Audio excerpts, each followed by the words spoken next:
My stepmother always said I'd never be as successful as her real children, so I bought the company that just fired her son. Vivian married my father when I was 13, bringing her precious twins Garrett and Bethany into our house like conquering royalty. Within a week, she'd rearranged everything, including the family hierarchy.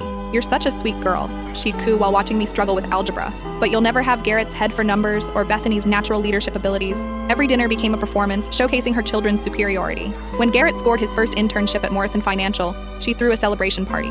When I won the state science fair, she ordered takeout and spent the evening planning Bethany's debutante ball. "Academic achievements are lovely," she told Dad when she thought I couldn't hear. "But real success requires natural charisma. Some children just have it." The pattern continued through high school. Garrett's mediocre grades were proof of his practical intelligence. My perfect SAT scores were test-taking tricks that don't matter in the real world. When I graduated valedictorian, she managed to make my speech about how proud she was of Bethany's cheerleading captaincy. At my MIT acceptance celebration, she pulled me aside with that familiar, patronizing smile. "I don't want you to feel bad when things get difficult," she said. "College is different from high school. You'll be competing against naturally gifted students now." I spent the next 12 years systematically proving her wrong. While Garrett networked his way through business school and landed a cushy position at Morrison Financial through Dad's connections, I built my first software company from my dorm room. While Bethany married a trust fund baby and played trophy wife, I sold that company for 8 figures. But Vivian never acknowledged my success. At family gatherings, she'd introduce Garrett as our financial wizard, and Bethany as our socialite, while I remained the computer girl who got lucky. When Forbes featured my second company on their cover,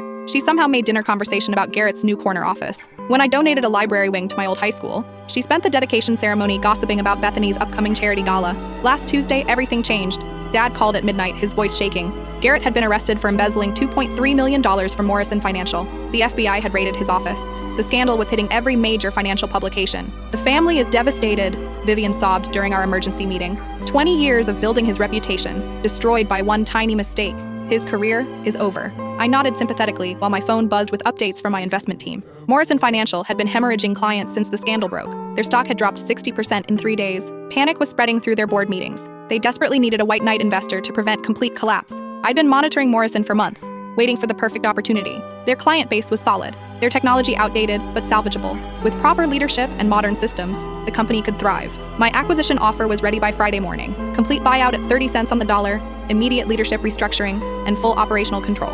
The board voted unanimously to accept before lunch. The announcement went live Monday. Tech executive acquires Morrison Financial in strategic $50 million deal. Vivian called within an hour, screaming, "How could you do this to family? Garrett needs that job to rebuild his reputation." "I'm sure he'll find something suitable," I replied calmly. "Maybe data entry.